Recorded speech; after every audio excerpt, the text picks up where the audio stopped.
안녕하세요. 벌써 결혼한 지 20년이 다 되어가는 50대 주부입니다. 결혼한 지 20년이 다 되어간다는 것은 곧 제가 시댁 식구들, 정확히 얘기하자면 동서들에게 무시당한 지도 20년이 다 돼간다는 소리겠죠. 학벌보다는 개인의 능력이 중요시되고 있는 사회라고 하지만 여전히 학벌을 가지고 급을 나누는 무식한 동서들, 이 동서들이 얼마 전에 완전히 뒷목 잡고 쓰러졌던 일이 있어서 사연을 제보하고자 합니다. 제가 무슨 말만 꺼내도 고졸 주제에 고졸이 뭘 알겠냐, 말끝마다 고졸 고졸 소리를 달고 살았던 동서들이 하루아침에 제 앞에 명함도 못 내밀고 깨갱하게 되는 걸 보니 한편으로는 속이 시원하기도 하면서 씁쓸한 마음도 드네요. 그렇게 남한테 안 좋은 소리 듣고 무시당해도 찍소리도 못했던 제가 먼저 동서들을 들이받았다는 것만으로도 저한텐 어마무시한 성장인 것 같다 싶고요. 제 얘기 한번 귀 기울여 들어주세요. 전 한때 아버지의 희망이자 어머니의 훈장이었습니다. 제가 가진 편견일 수도 있겠지만 부모의 학벌이 좋을수록 자식의 학벌은 큰 신경을 쓰지 않는 것 같더라고요. 내가 이미 묵직한 왕관을 쓰고 있으니 자식 학벌에 그렇게 목매달고 간절하지 않은 느낌이라고 해야 되나요? 본인들 인생에 자신감을 가지고 있으니까 자신이 내 뜻대로 되지 않는다고 하더라도 큰 미련이 없는 그런 느낌이요. 하지만 참 불행하게도 저희 부모님은 그런 사람이 아니었습니다. 고등학교를 겨우 졸업하고 평범하고 별 볼 일 없는 회사에 다니고 계시던 아버지, 그리고 마찬가지로 고등학교를 졸업하고 바로 직장 생활 시작하다 아버지를 만나 저를 낳고 전업주부가 되신 저희 어머니. 두 분 다 그렇게 공부를 잘하시는 편도 아니었고, 그래서 대학을 못 간 것에 대해 크나큰 미련도 없으신 분들이었어요. 하지만 그 사이에서 나온 외동딸인 전 어렸을 때부터 동네에서 수제소리 들어가면서 자랐습니다. 한글도 남들보다 일찍 떴고 제대로 된 학원 한 번 다녀본 적이 없었지만 초등학교 들어가자마자 월등한 실력으로 1등이 선명하게 찍힌 성적표를 들고 갔었죠. 본인들이 한 번도 경험해 보지 못했던 일들이었기에 어쩌면 더 큰 욕심을 내셨을지도 모르겠습니다. 어렸을 땐 그 1등 성적표가 꼭 부모님께 사랑받을 수 있는 티켓 같은 느낌이었거든요. 먹고 살기 아무리 어렵고 힘들어도 그놈의 돈 때문에 부모님이 매일같이 싸우시더라도 1등이 찍혀 있는 성적표만 들어가면 두 분이 모두 세상에서 제일 예쁜 우리 딸 소리를 하면서 한마음 한뜻이 됐으니까요.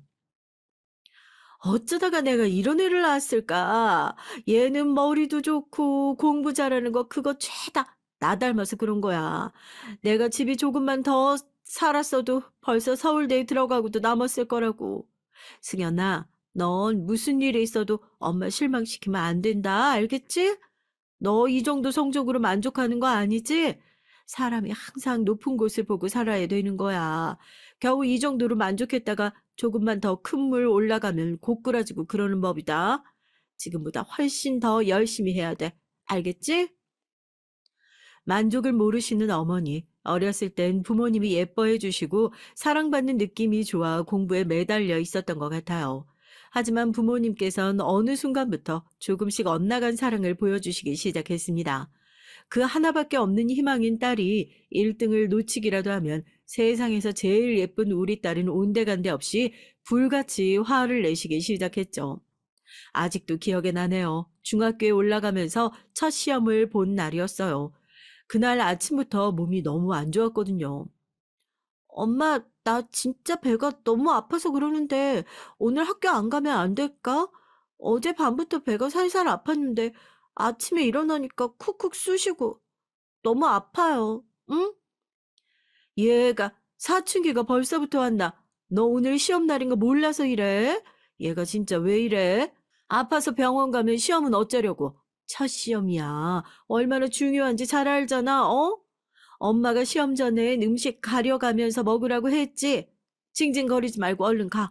아파서 죽는 한이 있더라도 학교 가서 죽어. 아, 그렇게 약해 빠진 소리나 해가지고 앞으로 네 인생에서 몇 번의 시험이 더 남아있는데 매번 이렇게 징징거리고 비겁하게 피하기나 하고 그럴 거니? 응?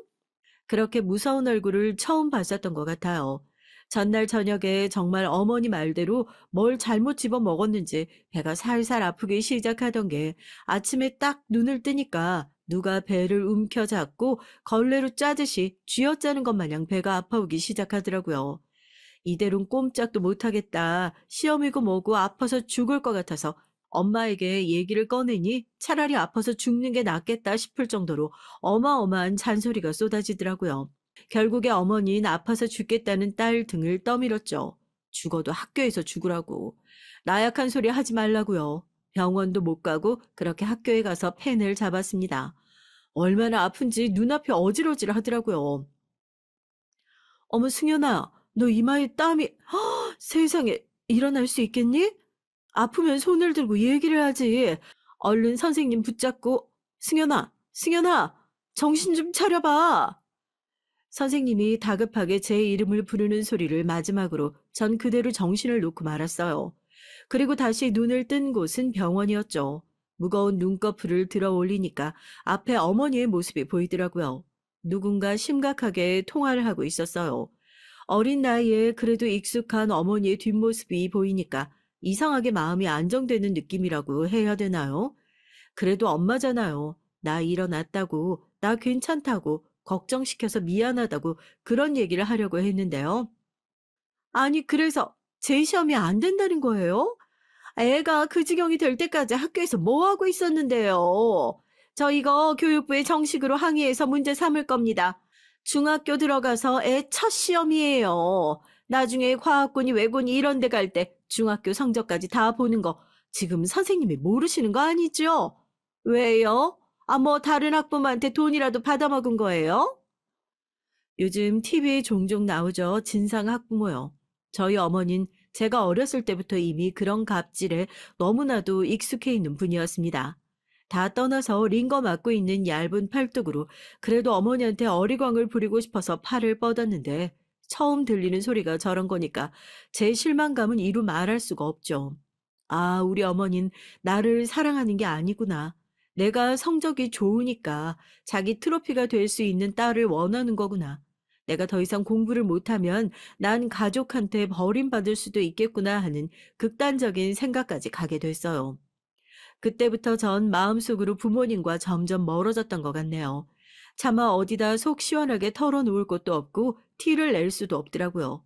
가족들이 나한테 원하는 것을 해주자 그러면 되겠다 했던 거죠. 머리가 좋았으니까요. 뭐 그 정도 충격을 받는다고 성적이 떨어지거나 그런 일은 없었어요. 다행이라고 해야 되나요? 사실요, 어디다가 한 번도 속 시원하게 털어놓은 적이 없었는데요. 전 사실 애들을 너무너무 좋아해요. 그래서 애들 가르치는 선생님이 되고 싶었죠. 왜 학교에서 진로 확인서를 내잖아요. 나중에 뭘 하고 싶은지 선생님이라는 글자를 썼다가 지우개로 벅벅 지우곤 했죠. 부모님은 성적이 좋았던 제가 의사가 되길 항상 원하셨고 그걸 강조하셨으니까요. 이유는 뭐 별거 없었어요. 부모님이 이루어보지 못했던 꿈이니까 늘 좋은 성적을 받아오는 딸이 그 정도는 되어야 어깨를 펴고 살 수 있을 것 같으니까요.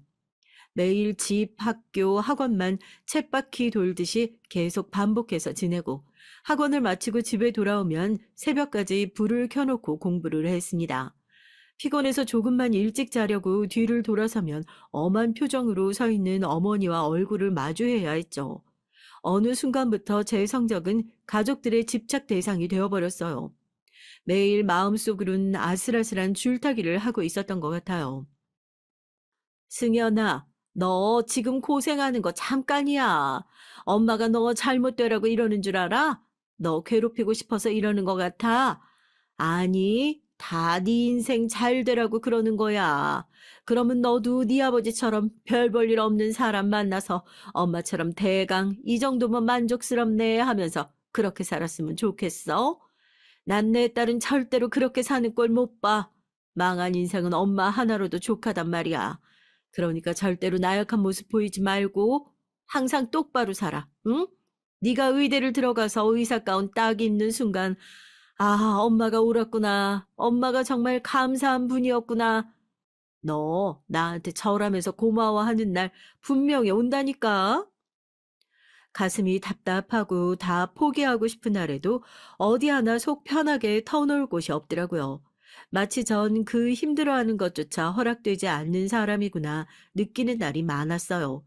그러면서 제 마음속은 천천히 병들어가고 있었던 것 같습니다. 겉으로 볼 땐 아무 문제 없는 사람이었죠. 공부도 잘하고 부모님 말씀도 잘 듣고 학교에서 사고도 치지 않는 그런 학생이요. 유일하게 제 속내를 털어놓을 수 있는 곳은 일기장이었습니다. 일기장엔 온갖 부정적인 말들만 가득했어요. 전부 다 포기해버리고 싶다는 얘기, 오늘 내가 얼마나 괴롭고 힘들었는지 말할 곳이 없었으니까 일기장에다라도 고자질하는 것처럼 그렇게 감정을 털어놓으면 조금은 울적한 마음이 해소가 되는 것 같기도 했었죠. 하지만 저의 그 작은 일탈조차 얼마 가지 못하고 막을 내리게 됐습니다. 학원을 마치고 집으로 돌아가니까 심각한 표정의 부모님이 거실에 앉아 계시더라고요. 여기 좀 앉아보라고. 그 앞엔 제 일기장이 있었습니다. 일기장을 황급히 빼앗아 숨기고 지금 뭐 하시는 거냐고, 왜 남의 일기장을 보냐고 소리를 쳤죠. 뭐? 남의 일기장? 여태까지 너 키우느라 개고생을 한 부모님 생각은 안 하고 남의 일기장?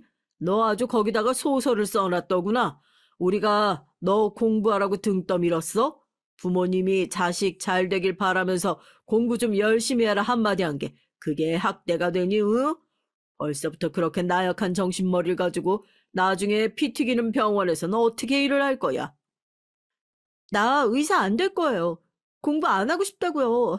한 번도 나한테 공부하고 싶냐고, 진짜 꿈이 뭐냐고 물어본 적도 없었잖아요. 왜 난 다른 애들처럼 힘들어하는 것도 안 돼요? 제발요. 저 힘들어 죽을 것 같아요. 힘드는 것도 안 되고, 일기에 힘들다고 쓰는 것도 안 되고, 이것도 저것도 다 안 되면 차라리 병원이라도 다닐 수 있게 해주세요. 상담 받고 치료 받을게요. 저 진짜로 마음이 고장난 것 같단 말이에요. 네? 아, 누가 너한테 힘들지 말라고 했어? 힘들어 해도 된다고. 의사 되고 난 이후에 어디 부모 앞에서 정신 깔고 하겠다는 소리를 그렇게 쉽게 할 수 있어? 너 그거 교도소 빨간 줄이나 똑같은 거야. 평생 너 정신병자라고 꼬리표 달리는 건데 그런 데를 보내달라고 지금 부모 앞에서 얘기를 해?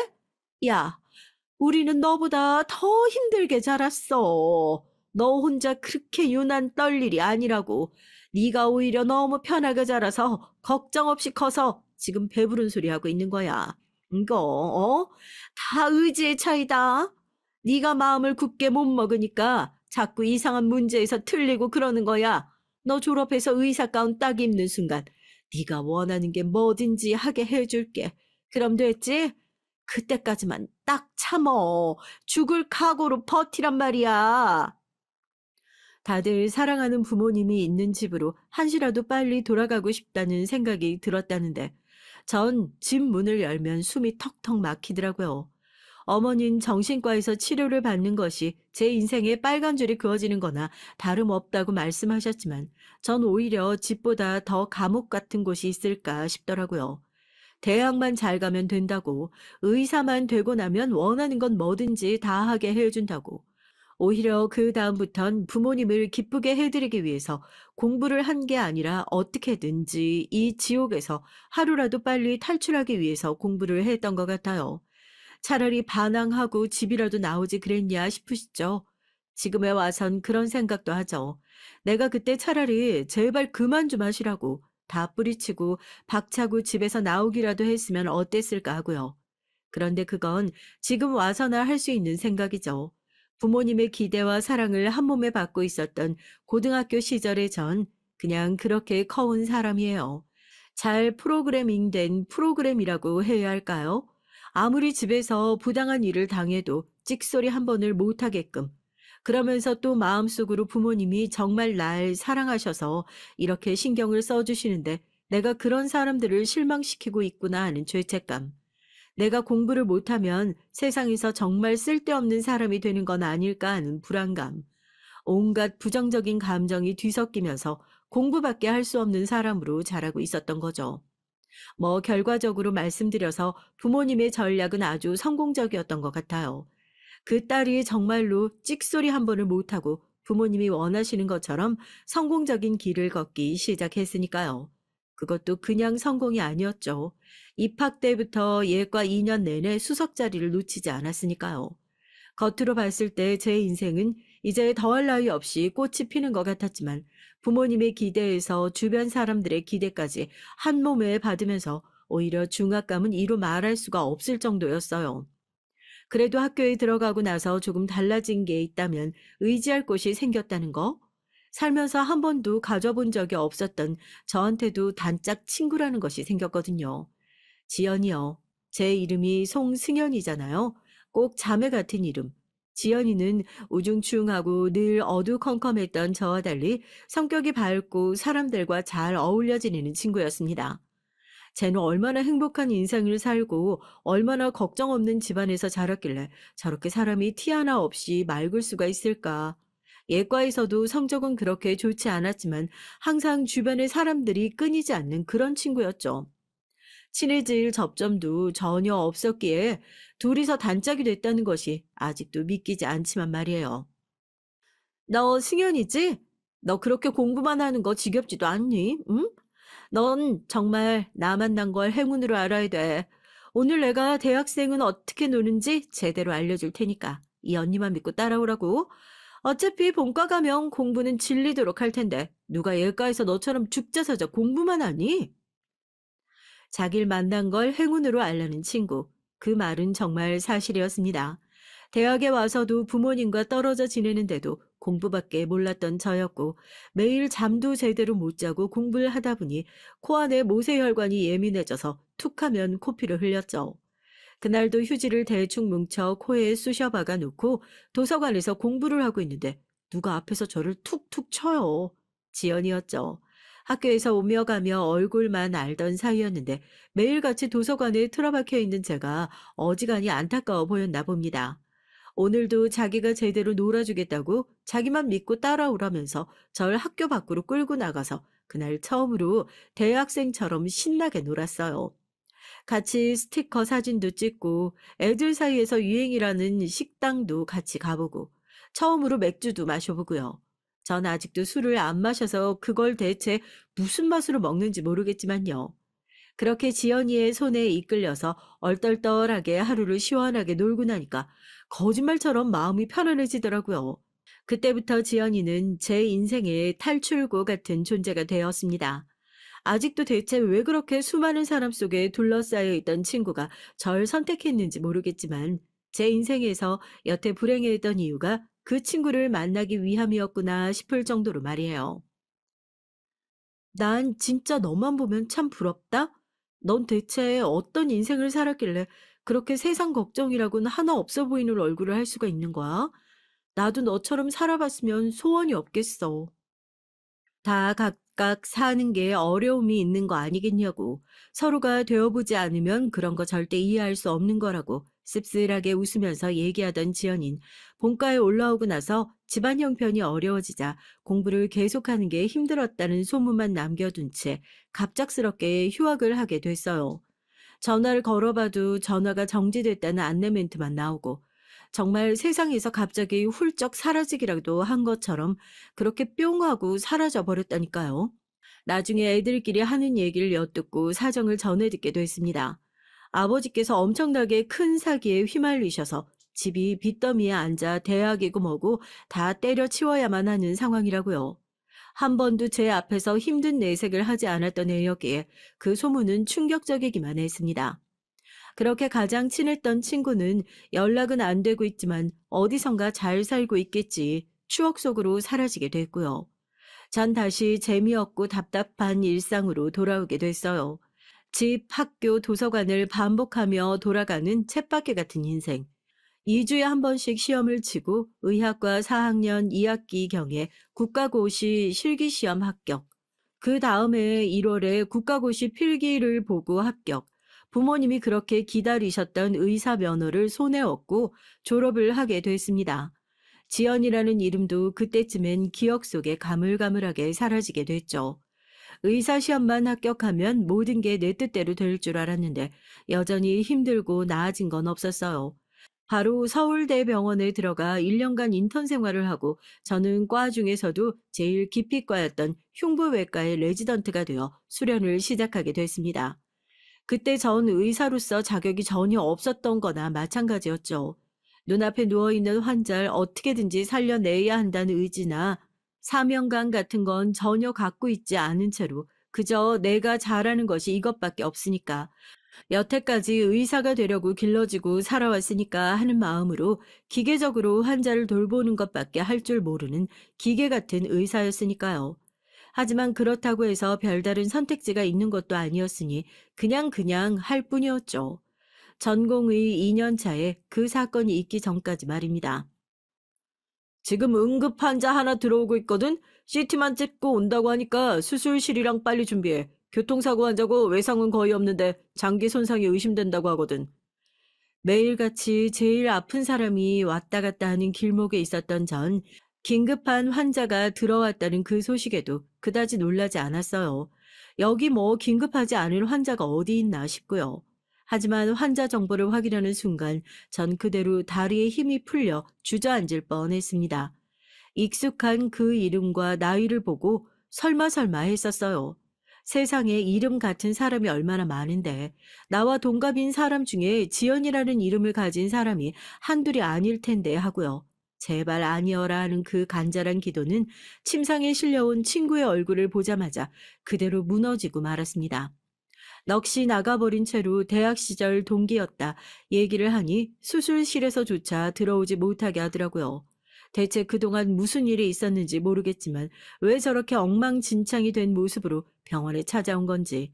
상황을 확인하기 위해 병원으로 달려온 경찰들의 입을 통해 그 끔찍한 사고는 지연이가 스스로 6차선 도로에 뛰어들었기 때문에 발생한 것이라는 걸 알고 더욱 패닉 상태에 빠졌어요. 숨도 제대로 쉴 수가 없더라고요. 그때 학교를 관뒀을 때 어떻게든지 친구를 찾아서 한 번이라도 더 들여다봐 주었다면, 내가 이 애를 도와주었더라면, 심지어 이렇게 사고가 나서 병원에 실려왔는데도 내 손으로 아무것도 할 수 없는 그런 무력한 사람이 감히 의사라는 타이틀을 달고 산다는 게 자괴감이 느껴지고 괴로웠습니다. 친구는 결국 수술실 밖에 무사히 건강히 나오지 못했어요. 장기 손상이 워낙 심했던 상태라 출혈을 잡지 못해서 결국 수술실에서 세상을 떠났다고 하더군요. 대체 뭐가 그렇게 힘들었기에 스스로 삶을 포기할 수밖에 없었을까? 누구보다 밝고 사람들을 잘 챙겼었던 그 애가 정작 그렇게 스스로를 놓아버리는 순간에 아무도 곁에 없는 채로 쓸쓸한 마지막을 맞이했다는 것이 가슴 저리게 미안하고 괴롭기만 했습니다. 그게 뭔가 방아쇠가 됐던 것 같아요. 부모님의 꿈대로 의사가 됐지만 아무도 지킬 수 없는 사람, 아무것도 할 수 없는 무력하고 한심한 인간. 자려고 누우면 지연이의 얼굴이 천장에 그려지면서 저를 꼭 꾸짖고 책망하는 것만 같았습니다.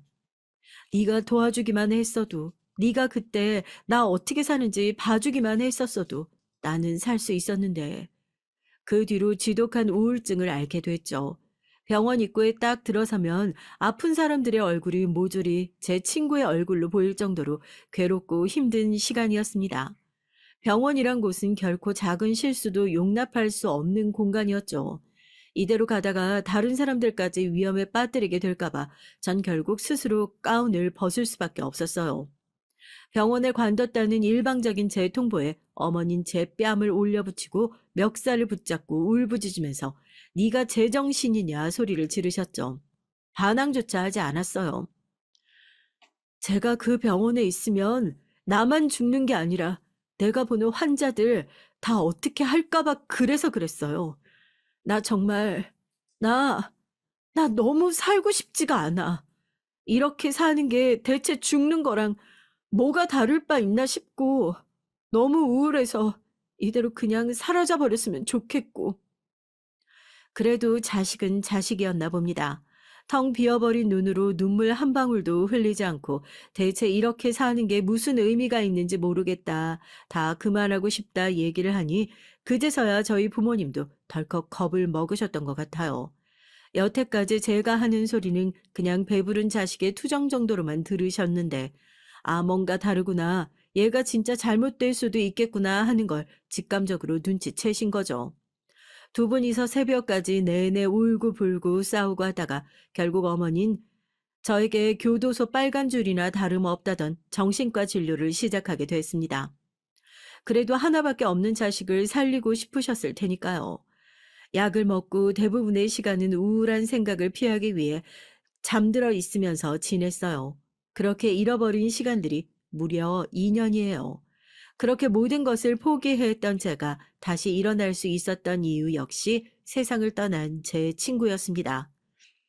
아무리 힘들고 밖에 나가기 싫어도 친구의 기일이 되면 친구가 있는 납골당에 가서 인사를 하던 저였어요. 그날도 돌아오는 친구의 기일을 미리 챙기기 위해 납골당으로 향했는데 저보다 먼저 그 자리에 도착해 있는 사람이 있더라고요. 믿기지 않겠지만 그게 바로 지금 저희 남편입니다. 워낙에 친구도 많았던 애였지만 집이 어려워지면서 이곳을 찾는 사람이라곤 저밖에 없을 줄 알았거든요. 혹시 가족인가 싶었어요.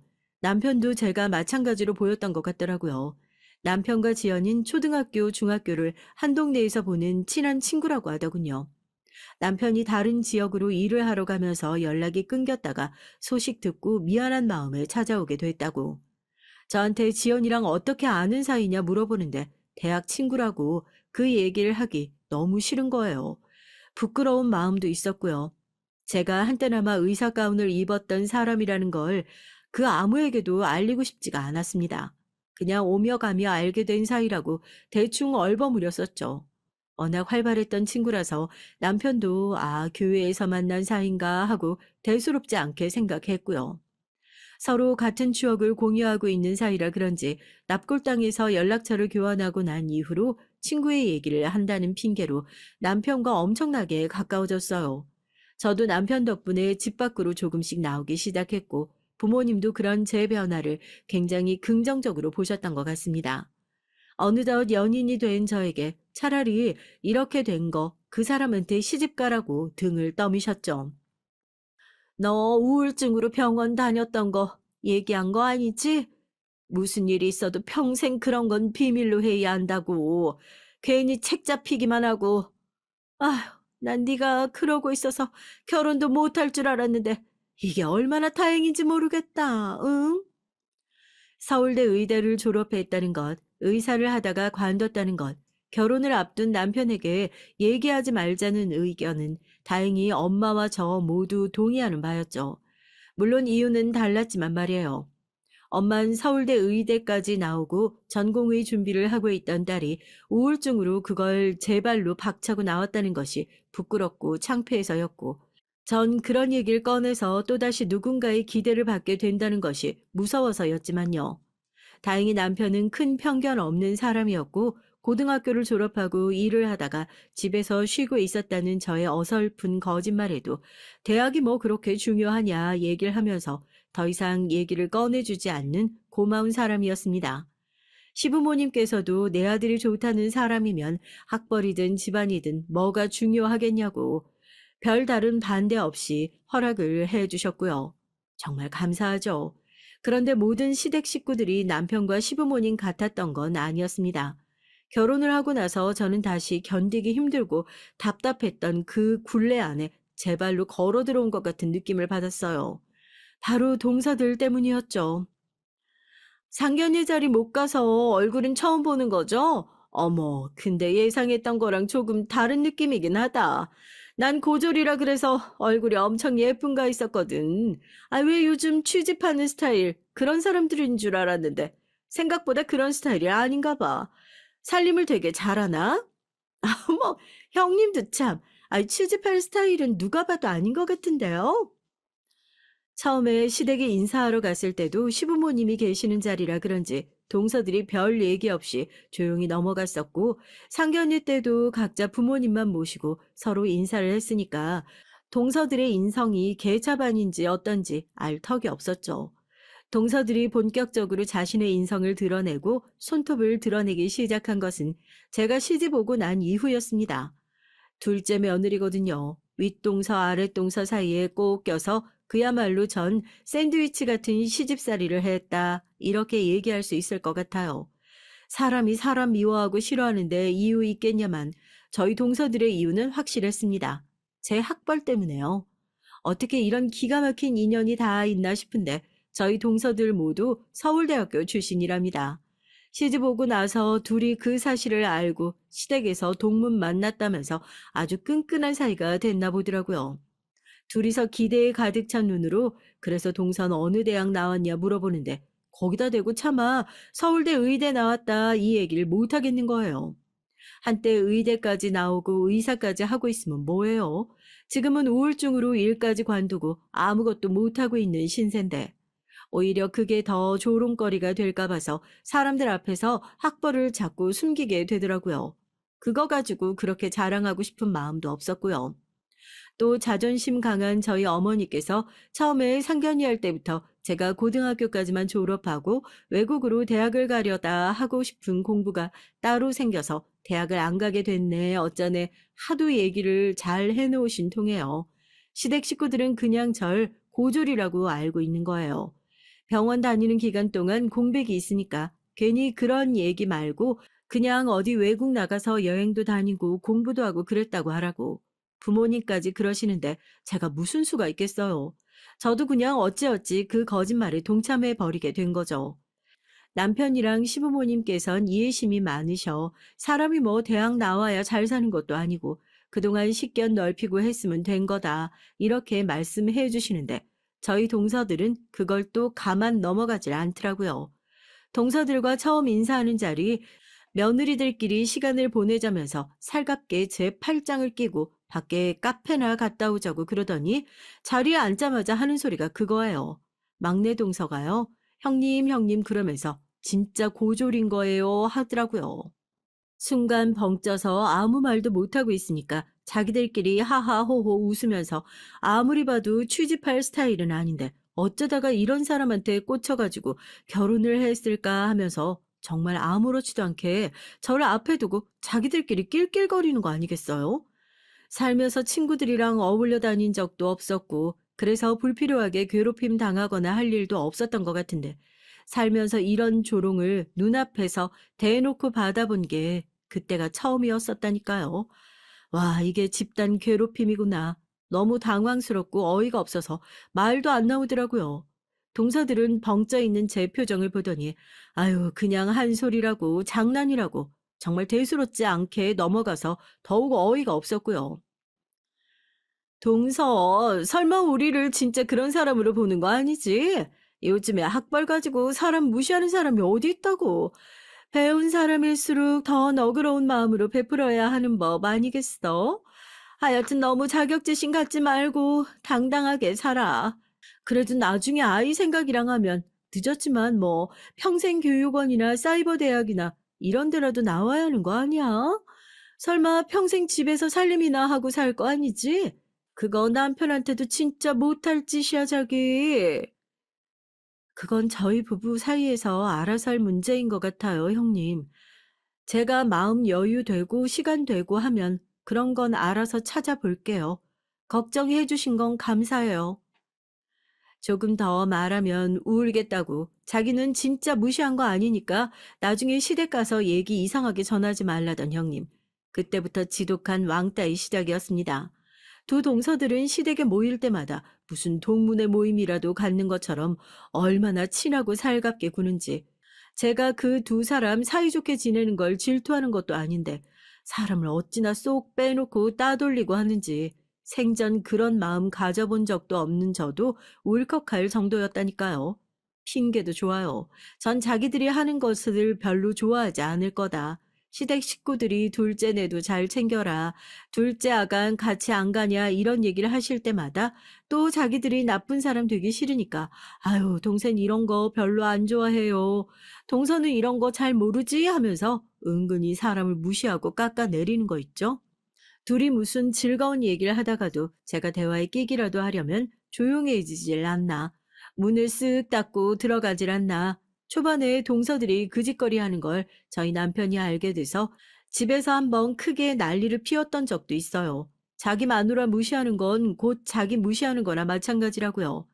비단 동서들만 그러겠습니까?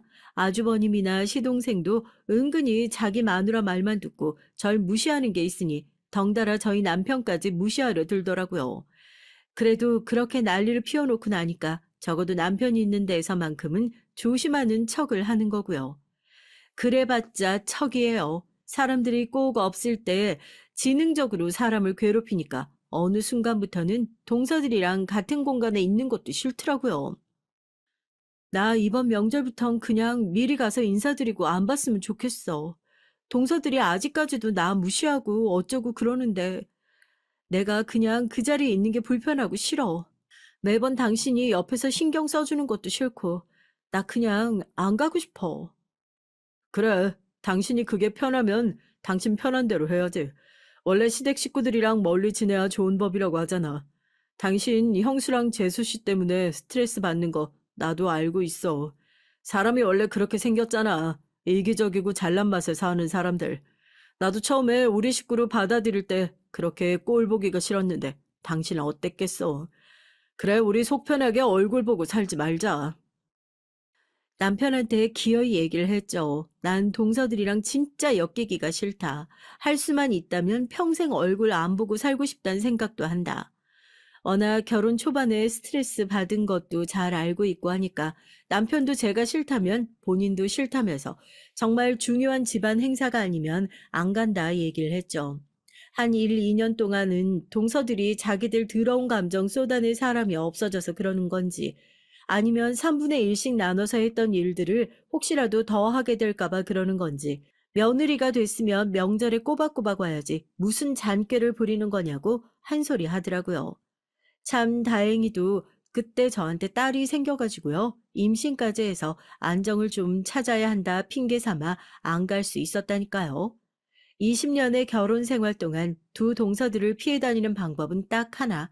똥이라 생각하고 더러워서 피하자는 심산으로 멀리 지내는 것, 그것 딱 하나뿐이었다니까요. 딸을 낳고 나서도 자연스럽게 시댁과 멀어지게 됐고요. 제가 당한 게 있어서 그런지 저희 딸한텐 공부 열심히 해라 한 번도 잔소리를 한 적이 없어요.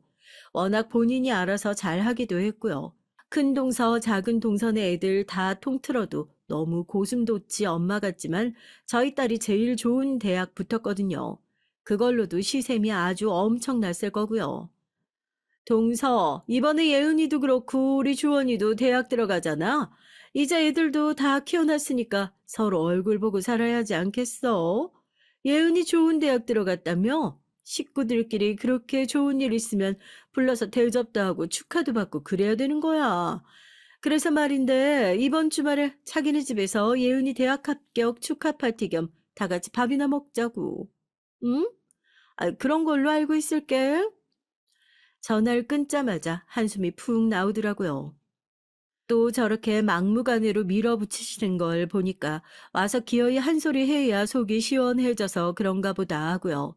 썩 내키진 않았지만 딸 대학 축하 파티 겸 해서 시댁 식구들 다 같이 불러 밥 한 번 사려고 생각은 했던 터라 그래 차라리 빨리 하고 끝내버리자는 마음으로 연락을 했어요. 또 안 불렀다가 친정만 부르고 시댁 식구들은 뒷전이네 어쩌네 그런 소리 듣기 싫어서요.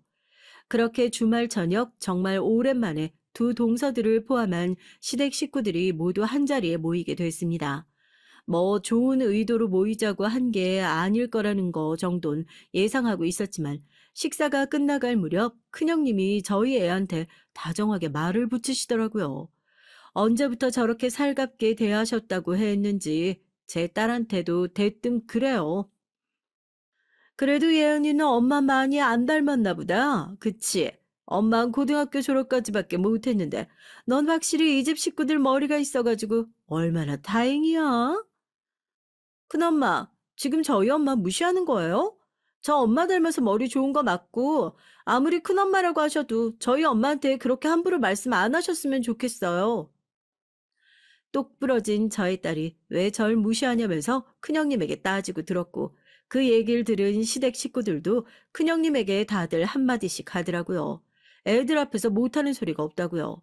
큰형님은 자기는 그런 의도로 얘기한 게 아니라 머리 좋다고 칭찬한 건데 왜 그렇게 사람 말을 꼬아서 듣냐면서 저희 딸애한테 짜증을 내시더라고요. 제 욕하는 건 그래 못 들은 척 하고 말자 하고 참을 수 있어도 제 딸한테까지 싫은 소리 하는 거 저 그건 못 참겠더라고요. 형님, 애가 바보도 아니고 얘가 들었을 때 저 무시하는 것 같고 기분 나쁘니까 그렇게 얘기한 거죠. 축하해 주러 오셨으면 그냥 축하만 해 주시고 가시면 안 되겠어요? 꼭 그렇게 가족들 다 같이 모여서 식사하고 있는 자리에서 절 깎아내려야 속이 시원하신 거예요? 그리고 얘 누가 뭐라고 해도 저 닮은 제 딸이에요. 아무리 엄마 무식하다고 하는데 기분 안 나쁠 자식이 세상에 어디 있다고요. 이런 소리 하실 거면 저희 집 오겠다는 말씀도 마세요. 한 번도 동서들이 그런 얘기를 할 때 반박한 적도 없었던 저였기에 발끈해서 한마디 하니까 두 동서들도 굉장히 당황한 눈치더라고요. 뭐 이제 보니까 저를 닮은 게 맞다느니 엄마 닮아서 좋은 말을 해줘도 고스란히 듣지도 못하고 버럭버럭 화를 낸다느니 싸가지가 없다느니 아주 난리였죠. 시부모님께서도 죄송하다고 이쯤에서 자리 정리하는 게 좋을 것 같다고 더 험한 꼴 보느니 그냥 이 사람들 빨리 우리 집 밖으로 내보내자 했는데 그때 막내 동서가 옆에서 한마디를 거둔 거예요. 완전히 불난 집에 부채질을 한 거였죠. 고졸인 동서가 뭘 알겠어요. 저런 사람한테 어떻게 형님 하라고. 아우. 막내 동선 대뜸 싸가지 없게 얘기를 하니 저희 남편 얼굴이 불그락 푸르락해지고 시동생도 눈치를 보면서 개념 없는 자기 마누라를 말리고 있는데 제가 거기서 식탁 팍 박차고 일어났습니다. 그리고 안방으로 들어가서 옷장 깊숙한 곳에 감춰두었던 의사 시절 입던 가운을 챙겨 입고 의사 면허증 가지고 부엌으로 나갔죠. 그리고 면허증 액자를 큰 형님에게 팍 집어 던졌습니다. 막내 동서랑 둘이 딱 붙어서 면허증 보고 있던 두 동서들이 소스라치게 놀라면서 제 가운을 막 붙잡고 보더라고요.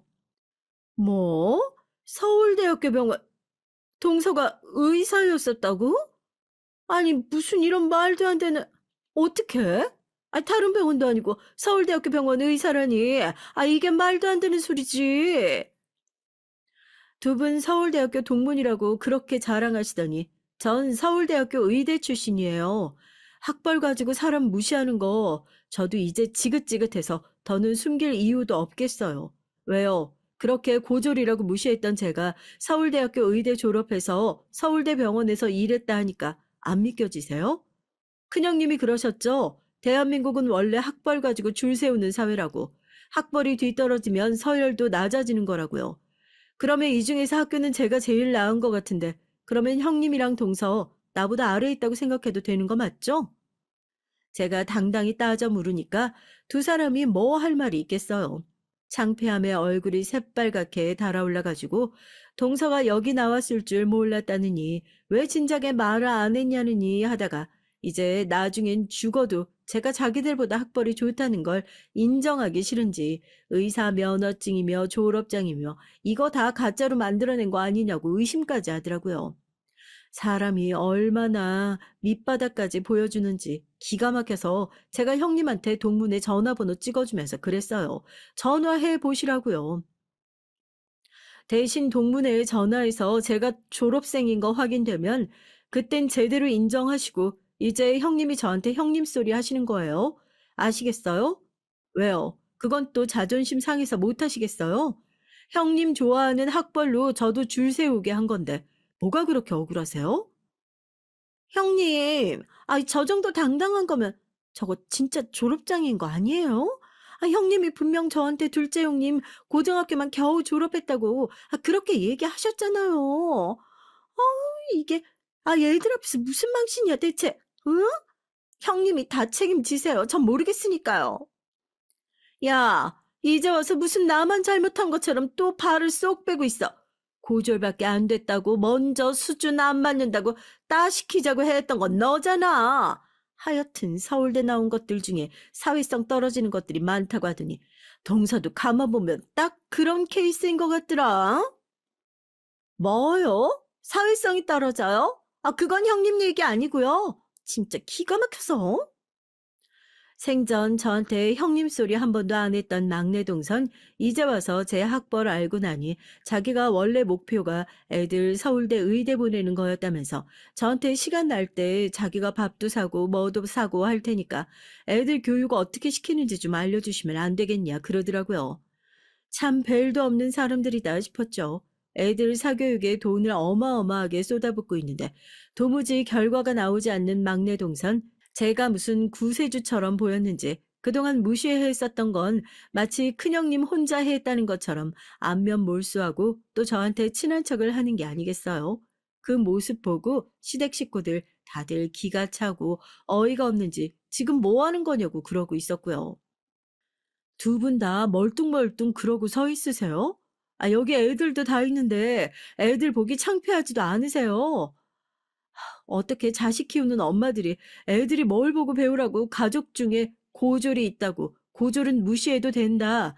대한민국은 학벌이 전부다. 이렇게 하고 있어요. 그거 진짜 애들 앞에서 부끄러운 짓이에요. 제가 설령 고등학교까지밖에 못 나왔다고 하더라도 전 당당합니다. 그래도 전 제 자식 앞에서 그렇게 사람 금 나누고 줄 세우는 한심한 사람은 아니니까요. 제 말이 끝나자마자 큰형님네 시조카가 기다렸다는 듯이 한마디 하더라고요.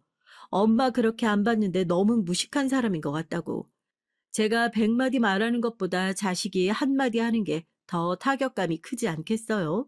어떻게 엄마한테 그런 소리를 할 수 있냐? 아주 얼굴이 울기 직전이었다니까요. 가관이었죠. 나한테 그렇게 사람 차별하면 안 된다고, 외국인도 차별하면 안 된다 그러더니 그거 다 말뿐이었어? 지금 이렇게 됐으면 작은 엄마한테 먼저 죄송하다고 사과드리는 게 맞는 거야. 가족들 다 보는 앞에서 나 대학 축하해준다고 그러더니 이게 무슨 창피냐고. 아니, 추원아, 엄만 그게 아니라. 그래, 동서, 내가 너무 몰랐네. 난 동서가 그냥 고등학교만 졸업했다고 생각하고 우리 말은 다 이해 못할 것 같아서 그랬던 건데 기분 상한 거 있으면 그냥 풀고 조용히 넘어가 주면 안 될까? 앞으로는 그런 일 없을 테니까. 형님, 동서, 똑똑히 들으세요. 저희 다 같이 애들 키우는 입장인데 제발 자식 보는 앞에서 쪽팔린 짓은 하지 말자고요. 고등학교까지 졸업한 게 쪽팔린 게 아니라요. 고등학교 졸업했다고 무시하는 그거. 그게 진짜 쪽팔린 짓이에요. 아시겠어요? 시부모님께서도 그런 두 동서들을 세워놓고 따끔하게 혼을 내셨고 자식들 앞에서 부끄러운 꼴 보인 두 동선 저한테 쩔쩔매면서 그제서야 제대로 사과를 하더군요. 20년 동안 무시당하면서 지내왔었던 것들이 한 방에 채찍 내려가듯이 뻥하니 뚫리는 느낌이 들었습니다. 서울대 의대를 나왔다는 사실보단 제 과거를 숨기지 않는 사람이 되었다는 것이 저도 딸의 앞에서 면이 서는 것 같더라고요. 이제는 진짜로 과거에 안 좋았던 기억들을 제 스스로 누에고치를 깨고 세상 밖으로 나온 것 같아서 제 인생도 이제 나비의 날개처럼 화려하고 기쁜 일들만 가득하지 않을까 조심스럽게 기대해 봅니다. 안녕하세요. 저는 30대 주부입니다. 오늘은 회사에 출근하지 않아 이렇게 여유 있는 시간을 갖게 됐네요. 최근 정신없이 일만 하느라 오랜만에 카페에 앉아 커피 한 잔을 하는 여유가 없었는데 창밖을 보며 바쁘게 움직이는 사람들을 보니 기분이 좋네요. 여러분도 제 사연 들으시며 여유로운 시간 보내시길 바랄게요. 오늘 제가 사연을 쓰게 된 건 바로 시어머니 때문인데요. 어느 집이나 고부 갈등이 있다고 하지만 전 특히나 좀 세게 겪게 된 것 같습니다. 저희 시어머니는 정말 지금 생각해도 보통 성격이 아니거든요. 정신력이 강한 편이었던 저도 가끔은 남몰래 울음을 터뜨릴 정도였으니 아마 다른 분들이라면 진즉에 이혼을 생각하지 않았을까 싶네요. 전 다행히 아직 남편과 함께 살고 있고요. 무슨 얘긴지 궁금하실 텐데 오늘 용기 내어 사연 쓴 만큼 제 사연 들으시고 조언 주신다면 꼭 새겨 듣도록 할게요. 그럼 지루한 얘기가 되지 않도록 최선을 다해서 한번 써볼게요. 전 삼남 일녀의 장녀로 태어났는데 저희 때만 해도 집안에 4명의 아이들이 있다는 건 다둥이 집안에 속했어요. 그래서 어딜 가나 저와 남동생들은 주목을 받곤 했는데요. 남동생들과 제 나이 차이가 그리 많이 나지 않기 때문에 선생님들은 더더욱 저희를 눈여겨보시곤 했어요. 아주 어린 막내를 빼고는 한 학교에 같이 다니니 당연히 눈에 띌 수밖에 없었죠. 특히나 아직도 기억나는 초등학교 2학년 때 담임 선생님, 박민숙 선생님은 저희들을 이뻐하셨답니다. 저를 보고 항상 칭찬 일색이셨죠. 아이고, 우리 수민이가 아이들을 잘 보살피니까 애들도 저리 예쁘고 바르게 잘 자라나 보다. 엄마 아빠가 흐뭇해 하시겠어? 네, 감사합니다, 선생님. 집안에선 딱히 칭찬받을 일이 별로 없었기에 전 선생님의 칭찬을 받으면 그리 기분이 좋았어요. 저희 부모님은 동생들과 절 먹여 살리기 위해 늘 동분서주 하셨기 때문에 돌봐주실 여력이 없으셨거든요. 그래서 제가 좀 크면서부턴 동생들 옷 입히는 것부터 요리, 설거지까지 집안일을 엄마처럼 해내야 했답니다. 어린 시절 친구들과 놀고 싶은데 동생들을 챙기느라 같이 놀고 싶어도 놀지 못하는 서름은 아마 아실 분들은 아실 거예요. 친구들이 저희 집까지 와서 같이 놀자고 해도 어린 동생들을 챙겨야 하기에 또래 애들과는 전혀 어울릴 수가 없었거든요. 그래서인지 전 자연스레 집안에 틀어박히게 됐고 남는 시간엔 공부를 하며 시간을 때울 수밖에 없었죠. 다행히 그 덕분에 성적은 늘 상위권이었고요. 고등학교에서 대학을 갈 때가 되니 서울의 상위권 대학에 갈 수준이 되어 있었어요. 아이고, 엄마는 우리 수민이가 정말 자랑스럽다. 어쩜 엄마가 하나도 손 안 대고 키웠는데 이렇게 공부도 잘하고 착한 딸로 자라줬나 몰라. 나중에 너 시집 갈 때 엄마가 너 어떻게 보내야 될지 벌써부터 눈물이 앞을 가린다. 엄마, 남자친구도 없는 나한테 무슨 결혼 걱정? 너무 이런 거 아니야? 아, 대학 가면 남자친구도 사귀고 해야지. 연애도 하고, 이쁜 것들도 보고 다니고. 엄만 수민이가 그렇게 살았으면 좋겠어. 저희 엄만 자라나는 동안 제게 딱히 무언가를 지원해주지 못했다는 것에 대해 큰 죄책감을 갖고 계셨어요. 그래도 나중에 집이 조금이나마 경제적으로 여유가 생겼을 때 저에게 저런 말씀을 하시곤 했죠. 하지만 대학을 간 후의 삶은 제 생각과 달랐습니다. 제가 대학에 가서 엄마 말씀처럼 이쁜 것만 보고 행복하게 살았냐 물으신다면 아니요. 전 그렇게 살지 못했습니다. 저도 조금은 바뀔 줄 알았는데 오히려 더 치열했어요. 취업을 하기 위해선 따야 할 자격증이 수두룩했고 학점을 잘 받기 위해선 밤을 새워 24시간 카페에서 공부를 해야 했으니까요. 다들 공무원 시험이다 뭐다 열심히 하는데 저만 뒤처질 수가 없었습니다. 슬프지만 이게 대한민국의 현실이었어요. 더군다나 아직 대학을 못 간 동생들이 있었기 때문에 부모님을 도와 동생 학비까지 모으기 위해선 하루하루가 치열할 수밖에 없었죠. 그러던 중 만난 사람이 저희 남편이었습니다. 남편은 저와 달리 굉장히 매사에 느긋한 사람이었어요. 모두가 공부할 때 뒤에서 콧노래를 흥얼거리며 핸드폰이나 보고 있는 사람이었죠. 솔직히 한량 같아 보였기에 전 처음에 전혀 남편에게 이성적 호감을 느끼지 못했습니다. 근데 남편이 제게 먼저 다가왔어요. 남편은 미대생이었는데 자기와 함께 전시회를 보러 가지 않겠냐고 하더라고요. 전시회요? 네, 제가 아는 형이 개인전을 연다고 해요. 가서 응원차 들리려고요. 같이 갈래요? 하루하루 빠듯하게 살기 바빴던 제게 미술 전시회라는 건 낯설고 새로운 경험이었어요. 왠지 모르게 끌렸답니다. 그리고 남편을 따라간 미술 전시회에서 전 남편에 대해서도 새롭게 많이 알게 됐어요. 다들 내가 부잣집 도련님이다 뭐다 해서 공부 안 하고 사는 줄 아는데 아니야. 나 나름대로 미술 공부 열심히 하고 유학도 생각 중인걸. 그리고 예술이라는 게 가만히 앉아 있는다고 바로 나오는 것도 아니고. 그래요? 유학이요? 어디로 갈 건데요? 프랑스 쪽으로 갈까 해. 엄마도 프랑스 파리에 있는 미술학교를 나오셨거든. 남편이 저보다 연상이었기에 제게 자연스레 말을 놓게 됐는데요. 전 이때 남편에게 많은 호감을 느꼈습니다. 자기 방식대로 멋지게 사는 삶이 저와 달라 보여서 부럽고 좋아 보이더라고요.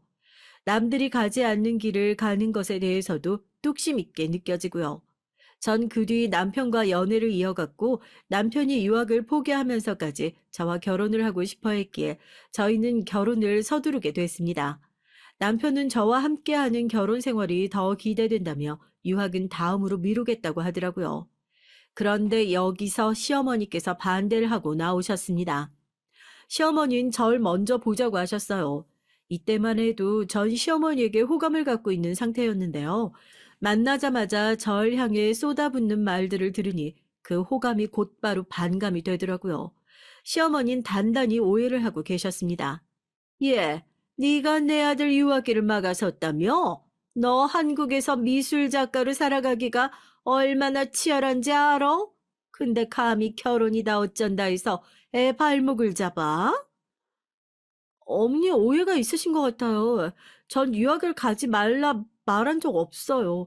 그 사람이 결혼을 원해서 오히려 저보다 그 사람이 밀어붙여서 결혼 얘기가 나온 거예요. 하, 웃기고 있네. 내 아들이 뭐가 부족해서 잘난 거 없는 너한테 결혼을 밀어붙이겠어? 너 우리 집 재산에 대해 얼마나 알고 있니? 네? 우리 집 재산에 대해 들은 게 있을 거 아니야. 그래서 지금 우리 성웅이 발목 잡아 편하게 살아보려고 한 거 아니야? 내가 대충 듣자니 중산층도 안 되는 집안에 아등바등 동생들이랑 살아왔다고 들었는데 그럼 그림이 뻔하지 않겠니? 아무튼 난 절대 허락 못한다. 니들 당장 갈라서. 어머님, 말씀이 지나치세요. 전 맹세코 그런 적 없어요. 왜 저를 돈 보고 달라붙는 그런 천박한 사람 취급하시는 건데요? 시어머니의 말씀 하나하나는 상처가 되어 가슴에 콕 박혔습니다. 오해를 하시는 것도 억울했지만 그보다 절 마치 돈 노리고 달라붙는 여자 취급한 게 너무 자존심이 상하더라고요. 전 억장이 무너지는 마음으로 당장 남편에게 전화를 했고 남편은 어쩔 줄 몰라 했어요. 그러더니 자신이 어떻게든 해결하겠다고 하더라고요. 남편은 여동생과 남동생이 있는 장남이었는데 장남인지라 더 강하게 나오는 것 같다 말했습니다. 아무리 그래도 그렇지. 나를 불러놓고 대낮에 그런 면박을 주시는 게 어딨어? 커피숍 사람들이 다 쳐다봤다고. 얼마나 창피했는지 알아? 미안해. 알았어, 자기야. 나도 우리 엄마가 그렇게 세게 나올 줄 몰랐어. 내가 유학 안 간다고 하니까 단단히 실망하셔서 그런가 봐. 그러면서 남편은 어린 시절에 대한 얘기를 해줬어요. 시어머니는 대학교 교수이자 잘 나가는 서양 화가였는데 남편 역시 자기와 같은 길을 걷길 바라셨다고 했습니다. 그래서 어린 시절 내내 미술과외니 뭐니 끼고 하시면서 자신이 직접 가르치며 화가에 대한 꿈을 강압적일 만큼 불어넣으셨다고 하시더라고요. 하지만 남편은 정작 유학도 가고 싶지 않아 했고 화가는 더더욱이나 되고 싶지 않다고 했어요. 그건 오롯이 엄마의 꿈이지 자기 꿈은 아니라고요. 엄마의 욕심을 채우기 위해 자기 인생을 허비하고 싶지 않다고 했죠. 난 그냥 평범한 회사 다니면서 남들처럼 사는 게 좋아. 당신 앞에선 내가 예술가가 되고 싶다느니 유학 가고 싶다느니 했지만 그거 다 허세였어. 남편의 말은 충격적이었습니다. 그리고 전 남편의 말을 듣고는 그럼 시어머니에게 그걸 명확히 전달하라고 했지만 남편은 두려워했어요. 끝끝내 말하길 거부하더라고요. 심지어 제게 대신 말해줄 순 없겠냐고 부탁을 했어요. 내가 그걸 어떻게 말해? 그건 당신이 말해야지. 난 엄마가 무서워. 우리 엄마 어떻게 나올지 뻔하니까. 저, 그럼 말은 내가 할 테니까 자기가 옆에 있어주면 안 될까? 그럼 덜 무서울 것 같은데. 우리 결혼 허락도 그날 받아내고, 응? 꼭 그러자. 남편의 질긴 설득에 결국 전 남편과 시어머니와 함께 삼자 대면을 갖기로 했습니다. 근데 이때 예상치 못한 의외의 인물이 함께 등장했는데요. 바로 저의 시누이였습니다. 시누인 바쁜 외국 생활 중 이 일로 한국에 왔다고 하더라고요. 부산스럽게 등장한 시누인 절 위아래로 쳐다보더니 대놓고 한숨을 푹 쉬었어요. 아니, 뭔 일인가 했더니, 겨우 이 여자 때문에 이사단이 난 거였어? 엄마, 그냥 결혼 허락해줘. 오빤 나처럼 미술에 대한 욕심이니 이런 거 일차 없어. 엄마 뒤엔 내가 이을 테니까 오빠 자기 편한 대로 살게 하라고. 오빠, 솔직히 말해봐. 오빠도 미술에 대한 욕심 없잖아? 오빠 뭐 예술가니 뭐니 그런 게 하고 싶어? 아니, 난 욕심은 있는데. 순간 전 겨우 이 여자라는 단어를 잘못 들었나 했습니다. 사람 면전에 대고 할 말은 아니지 않나요? 아무리 제가 싫었다고 하더라도. 하지만 시누인 잔뜩 바쁜 티를 내면서 계속 남편을 비웃고 동시에 저도 헐뜯었어요. 그런데 여기서 웃겼던 건 화를 낼 줄 알았던 남편이 가만히 기가 죽어 고개를 수그리고 있더라고요. 나이가 더 많음에도 불구하고 시누이의 기를 남편이 도통 감당해내질 못하는 것 같았죠. 옆에서 지켜보던 제가 다 화가 나더라고요. 시누이의 말이 끝나자 시어머니는 남편에게 진지하게 유학에 대한 생각을 물으셨어요. 그러자 남편이 겨우 시어머니 눈치를 보며 더듬더듬 말을 꺼냈죠. 엄마, 나는 유학까진 갈 생각이 없어요. 근데 미술은 하고 싶어요. 결혼도 하고 싶고요. 결혼 먼저 하고 그리고 생각해보면 안 될까요? 시어머니는 입술을 꼭 깨물더니 푸르르 떨었습니다. 그리고 저를 노려보시는데 눈빛 속에 많은 것들이 담겨 있었죠. 자기 아들이 일이 변한 데엔 제가 원인이라고 생각하시는 것 같은 속 생각들이 저절로 읽혔습니다. 화가 잔뜩 나 보였던 시어머니는 의외로 더 난리를 떨지 않고 차분하게 정리하셨어요. 다만 그 정리라는 것이 저를 기함하게 했죠. 그래, 네 의사 알겠다.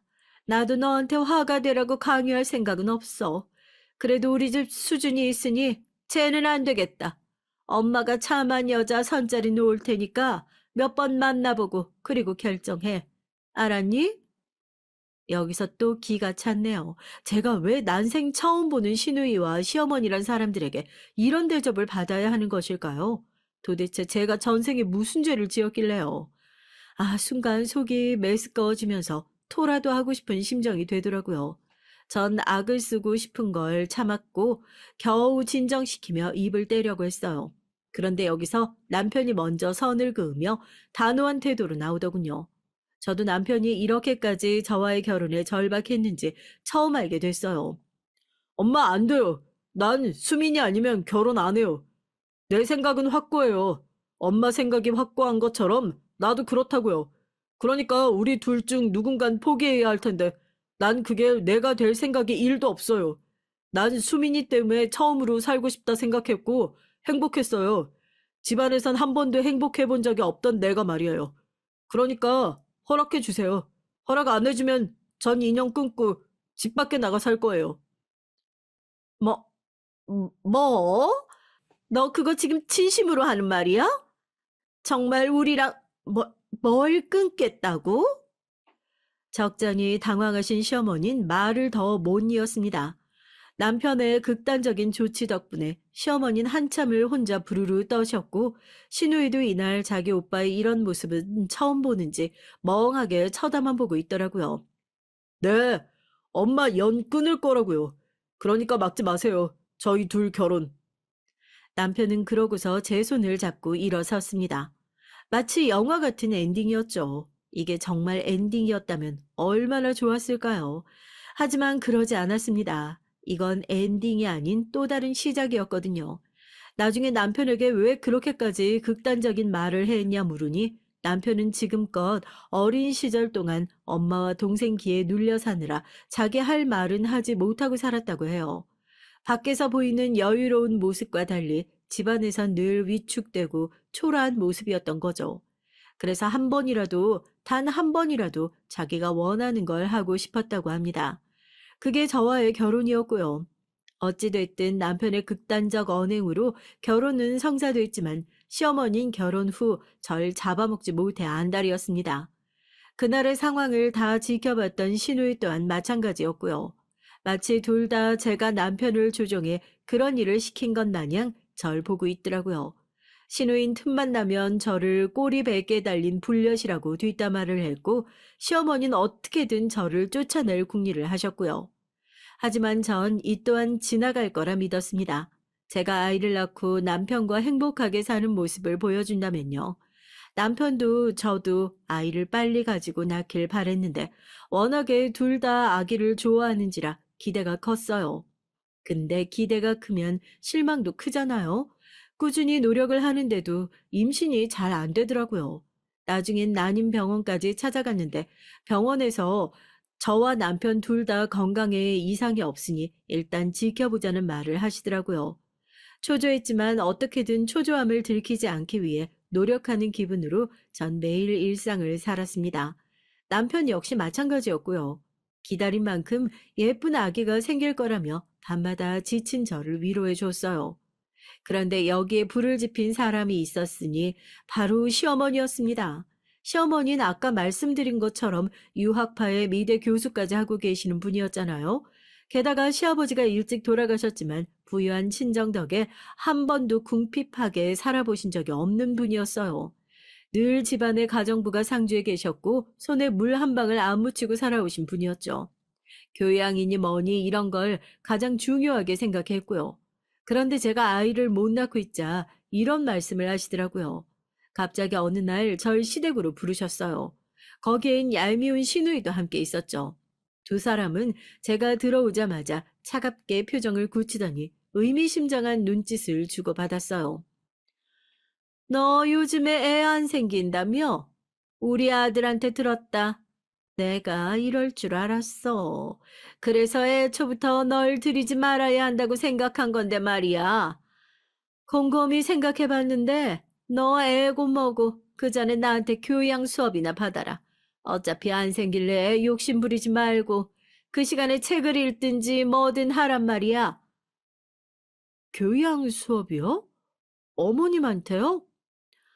맞아, 새언니. 엄마 말 들어요. 저번에 보니까 미술사에 대해서는 하나도 모르더라고요.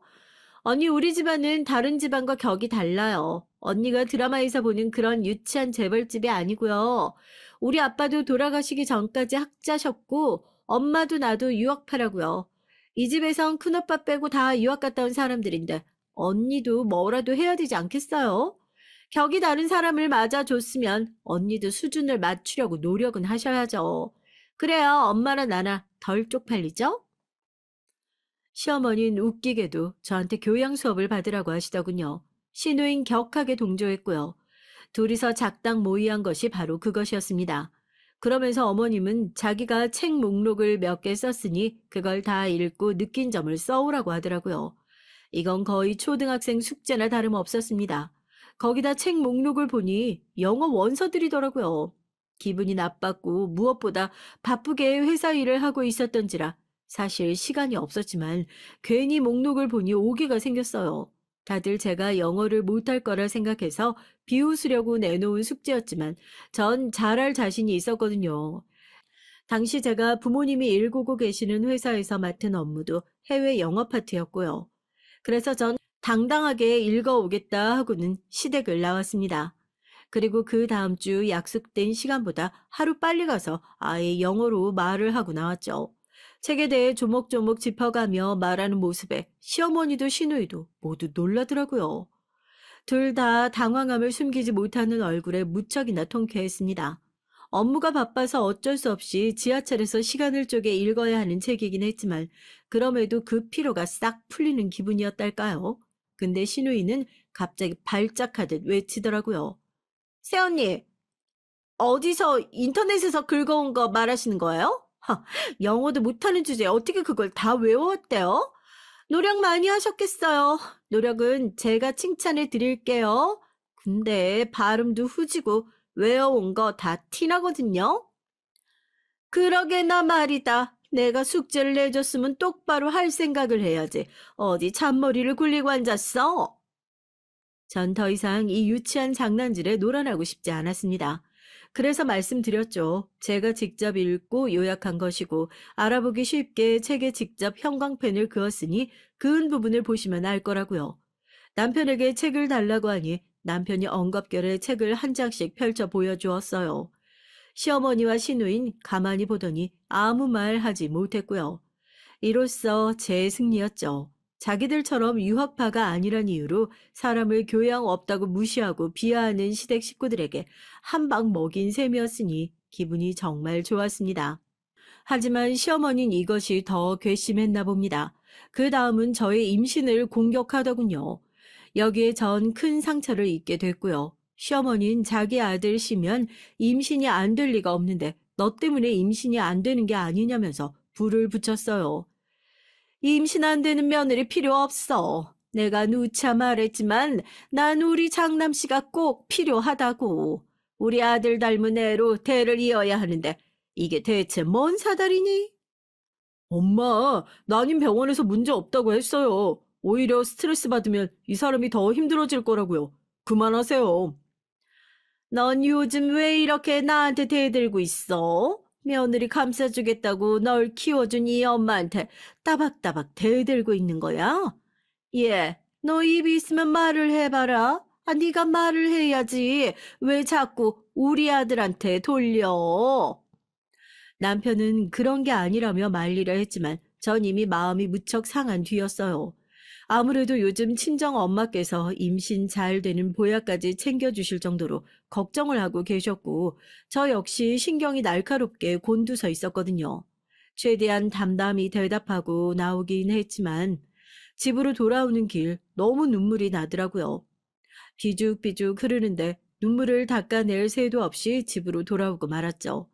도착하자 남편은 급한 회사 일이 있어 나갔고 전 혼자 덩그러니 남겨져 있는데 스스로의 처지가 좀 처량하다고 느껴지더라고요. 전 슬픈 기분을 잊기 위해 그냥 깡소주를 마시곤 잠에 들었습니다. 잠결인지 엄마와 남동생들 목소리가 왁자지껄하게 들렸는데 그 소리가 참 듣기 좋았어요. 시어머니로부터 받은 상처가 커서 그런지 더 그립고 그러더라고요. 그리고 그렇게 눈을 뜨고 훌훌 자리에서 털고 일어난 지 일주일 만에 기적이 생기고 말았습니다. 제게 아이가 생긴 것이에요. 친정 가족들 꿈을 꾼 게 이상하리 많지 기억에 남았는데 마치 이 모든 게 하늘에서 내려준 예정된 축복 같았거든요. 전 먼저 부모님께 전화를 드려 말씀드렸죠. 주말이었지만 부모님은 한 걸음에 달려와 축복을 해 주셨습니다. 아이고, 우리 딸한테 애가 생기다니 너무 기쁘네. 네가 그리 걱정했는데 너무 다행이다. 얼른 우리 손주 보고 싶다. 얼마나 이쁠까. 그래, 딸. 임신 초기엔 조상 가능성도 있으니까 몸조심해야 된다. 알겠어요, 엄마, 아빠. 너무 감사해요. 나 우리 가족 꿈꾼 게 뭔가 예사롭지 않다 했는데 진짜 이렇게 임신이 될 줄 몰랐어요. 저희 부모님 둘 다 기독교인이셨기에 기도를 드리고 다 같이 저녁 식사를 함께 했어요. 오랜만에 남동생들까지 모인 화기애애한 자리였죠. 그런데 그날 시어머니로부터 전화가 온 겁니다. 시어머니는 다짜고짜 저희 집에 오시겠다고 하더군요. 제가 지금 친정 부모님이 자리에 계시다고 하니 그럼 못마땅한 기색으로 내일 오겠다고 하더군요. 다음날 오신 시어머니는 절 보자마자 잔소리부터 늘어났어요. 축하 인사는 쏙 빠진 채 어떻게 태교를 해야 하는지, 똑똑한 아이를 낳으려면 어떻게 준비를 해야 하는지, 자기가 남편을 임신했을 때 했던 온갖 미신 같은 방법들을 알려주더라고요. 솔직히 전 들으면서 한귀로 흘렸어요.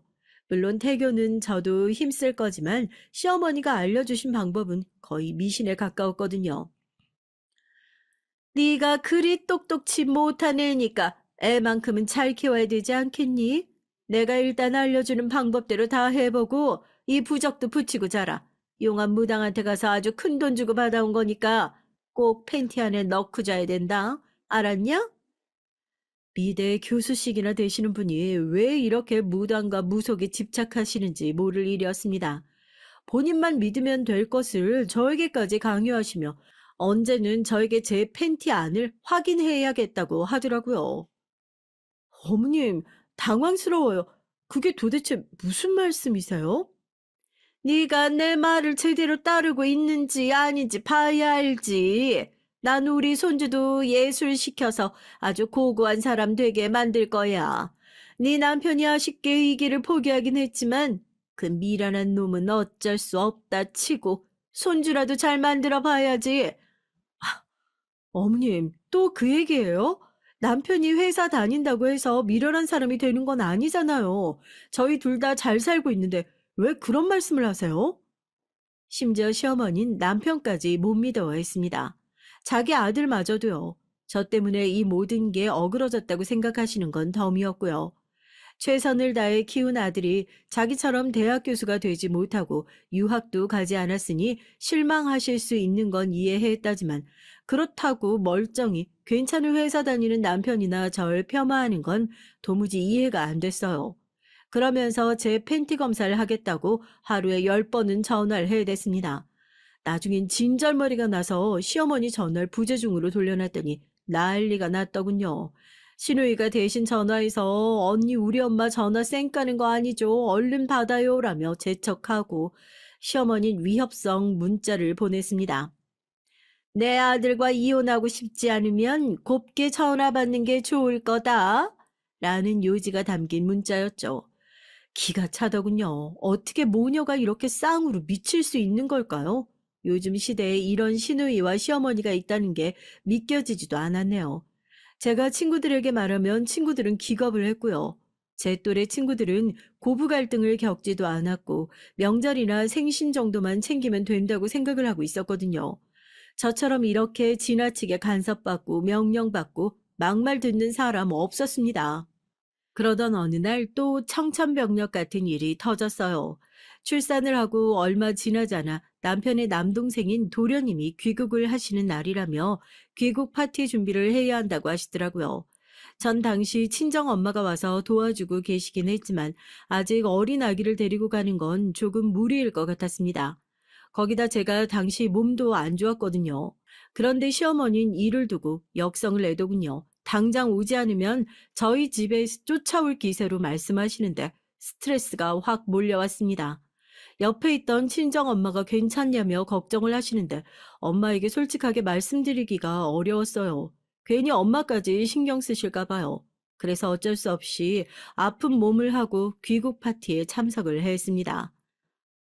아이고, 왜 이렇게 늦었니? 너 때문에 내가 지금 출장 요리사까지 불러서 하고 있었잖아. 돈이 얼만지 알기나 해?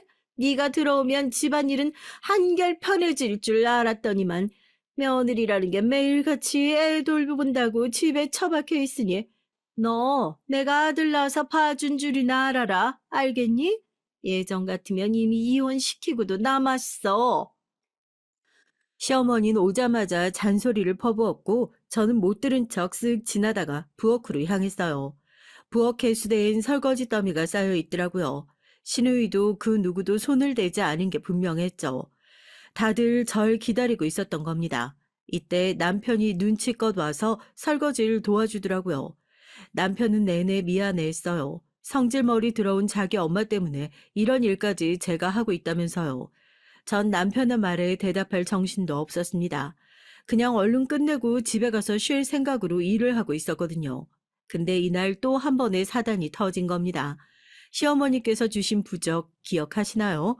똑똑한 아이 낳으라며 주신 부적이요. 전 그 부적을 지갑 안쪽에 보관하다가 그 뒤로는 어디에 뒀는지 잊고 지내고 있었는데요. 시어머니가 제 가방을 몰래 보시다 그 부적을 발견하신 겁니다.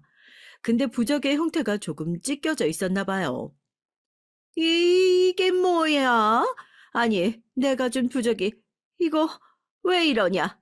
다들 와봐라, 어? 아니, 너 팬티 속에 안 넣고 다녔니? 부적이 왜 이 모양이 됐냔 말이야? 너 솔직하게 말해. 나 쓰러져 죽는 꼴 보고 싶지 않으면 당장 솔직하게 고하라고. 엄마 왜 그래요? 무슨 부적을 팬티 속에... 그건 너무하잖아요. 그리고 아이도 낳았으니 가방 안에 둬서 그렇게 된 거겠죠. 오버하지 말고 그만하세요. 오랜만에 동생도 왔는데. 넌 닥치고 있어. 네가 말해봐봐. 어떻게 된 일이냐 이게. 내가 말했잖아. 똑똑치 못하고 천한 네가 애라도 잘 낳아야 이 집안에 기여하는 일이라고. 네 친정 집안 식구들 상견례장에서 변변치 못한 옷차림 보고도 내가 결혼 엎을까 하다 참았는데 넌 진짜 내 호의를 개떡으로 알아들은 모양이구나. 여기서 전 더는 참을 수가 없었어요. 자기들처럼 유학파 아니란 이유로 교양이 없네 뭐네 하던 시댁 식구들이 이젠 제 친정 식구들까지 건들다니요. 여기서 참을 수 있는 사람이 몇이나 될까요? 참고로 그날도 전 시댁 일이라며 아이까지 내버려두고 뛰어온 상황이었고요. 저희 친정엄마께서 저를 대신해 아이를 봐주고 계셨어요. 제가 아들을 낳았다는 이유로 용돈 좀 주시더니 그 이후로부턴 아이도 출산했겠다 굳은 일들을 시키려 드는 걸 보니 알겠더라고요. 시어머니는 절 며느리가 아니라 종으로 보시고 있는 거였습니다. 전 머리 끝까지 화가 올라 말을 내뱉었어요. 어머님, 그게 무슨 말씀이세요? 도대체 왜 저희 애꿎은 친정 식구들을 건드리시는 건데요? 도대체 그게 무슨 망발이고요? 제가 뭘 그렇게 잘못했나요? 왜 아무 이유 없이 당하고 있어야 하냐고요? 앞으로 저희 엄마, 아버지 욕하지 마세요.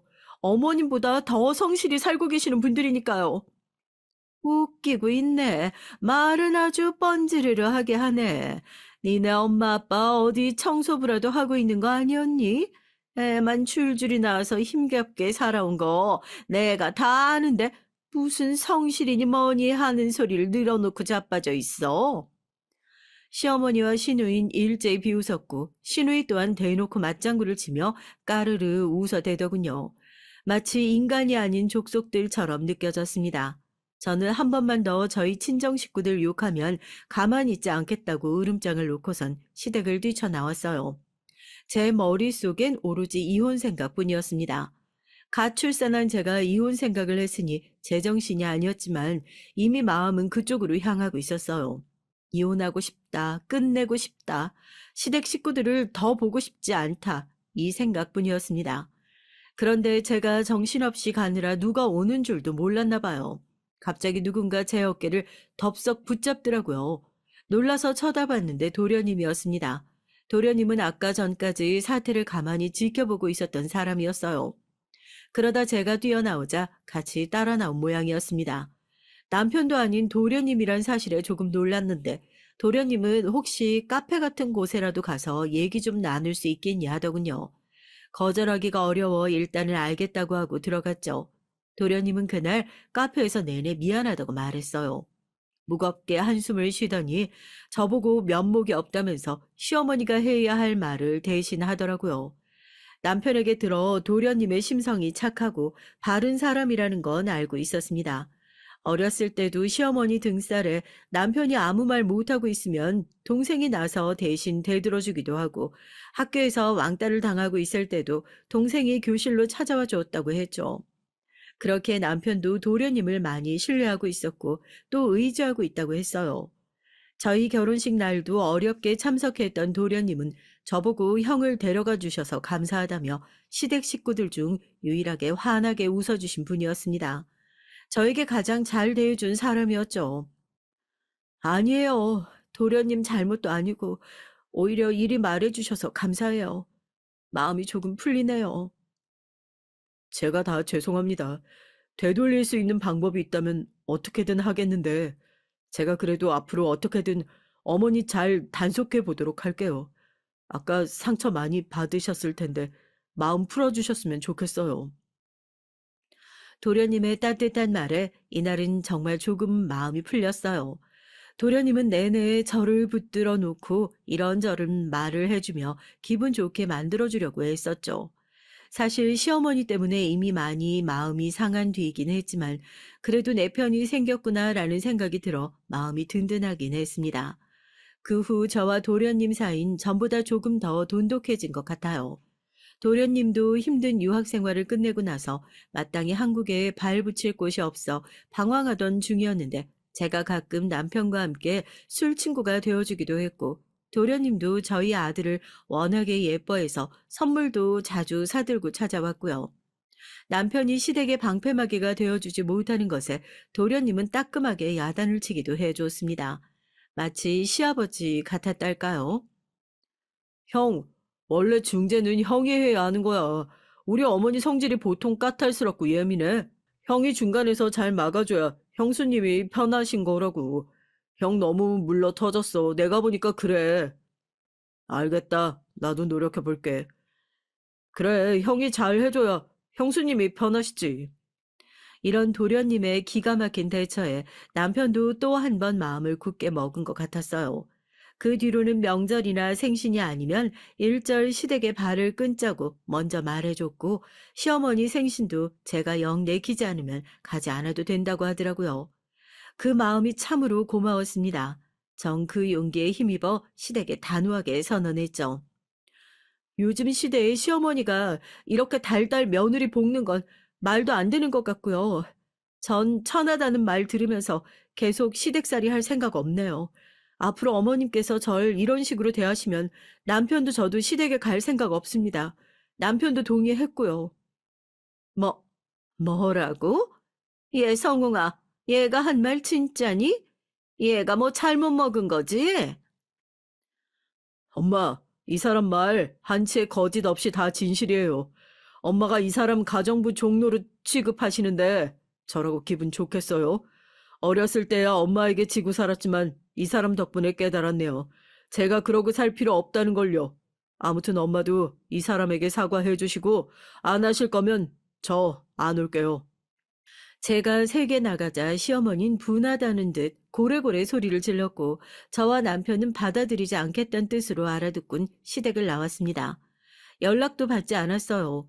그 뒤 전 저대로 아이를 키우며 열심히 살았고 저희 어머니 아버지 회사가 무척 커지고 있는 김이라 남동생들 모두 회사에 투입되어 일에만 열중하고 있었습니다. 가끔 제 도움이 필요할 때면 어쩔 수 없이 아이를 맡겨두고 회사에 가서 도와줬죠. 그리고 아이가 조금 자랐을 때 전 회사의 어엿한 대표가 됐어요. 부모님들도 회사를 일군 게 제공이 크다며 제게 맡기고 싶어 하셨고요. 시댁과는 연을 거의 끊고 살았지만 행복했죠. 도련님 덕분에 집안에 좋은 변화가 찾아온 것 같아 무엇보다 정말 감사했고요. 그러던 어느 날 도련님에게 여자가 생겼다는 소식을 들었습니다. 도련님이 저희에게 제일 먼저 알려줬고요. 사이가 돈독했던지라 도련님에게 어떤 여자인지 너무 궁금하다고 했더니 사진을 보여주더라고요.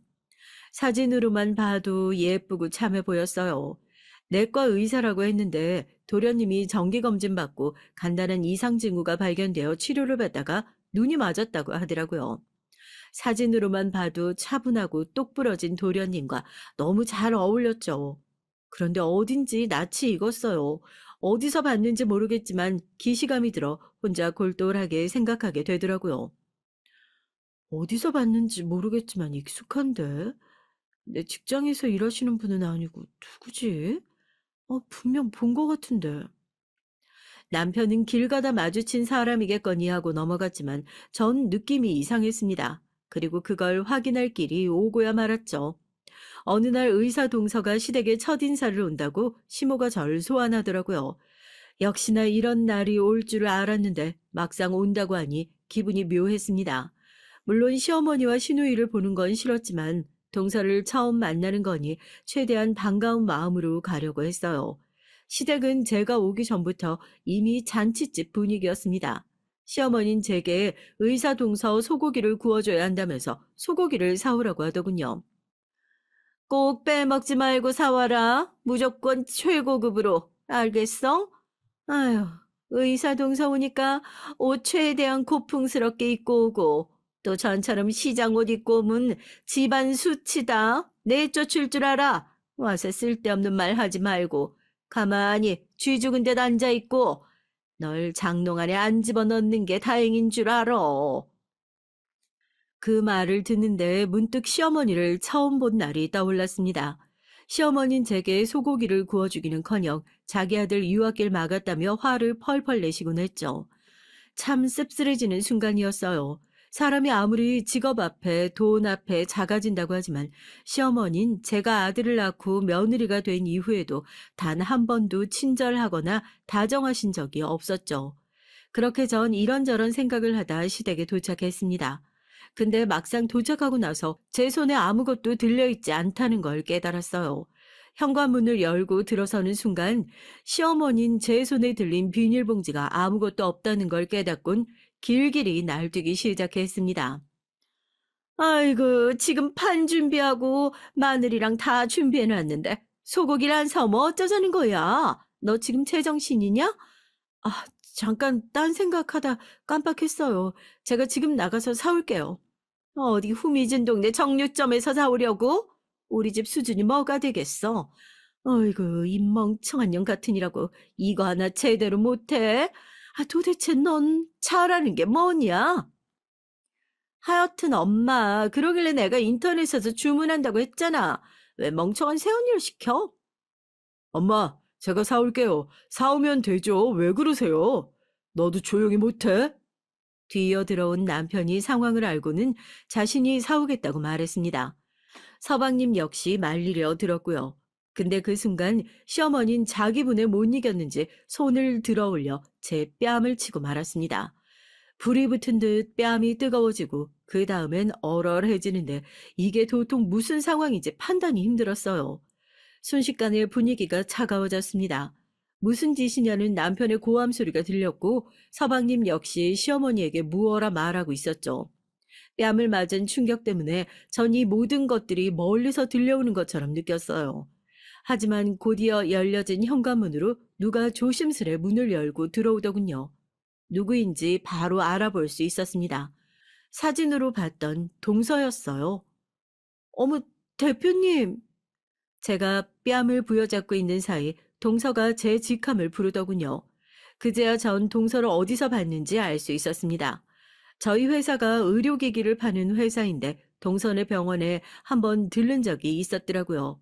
제 직함을 부르는 소리에 시어머니는 영문을 모르는 표정으로 저와 동서를 번갈아 쳐다봤습니다. 대표라니? 아, 누가 대표야? 얘가? 아니, 얘는 월급쟁인데 무슨... 맞아, 멍청한 새언니가 무슨 대표야. 대표 아무나 해. 엄마, 이제야 말하네요. 이 사람 부모님과 함께 가업 이어가고 있어요. 큰 회사고 엄만 상상도 못할 만큼의 수입을 벌어들이고 있다고요. 그런데도 이 사람을 무시하셨어요? 엄마가 뭐라고 이 사람을 무시해요? 시어머니는 자기 아들이 한 말도 못 믿겠는지 저를 한 번 더 쳐다보셨습니다. 저는 말을 못 잇는 시모를 보며 말을 이어갔죠. 이제야 기억났네요, 동서. 만나서 반가워요. 근데 지금 상황이 좀 그래서요. 어머님이랑 말 좀 할게요. 어머님, 제가 대표라고 하니 많이 놀라셨나 봐요. 대표라 하든 월급쟁이라 하든 달라질 건 없는 것 같아서 말씀 안 드렸는데 이럴 줄 알았으면 진작 말씀드릴 걸 그랬네요.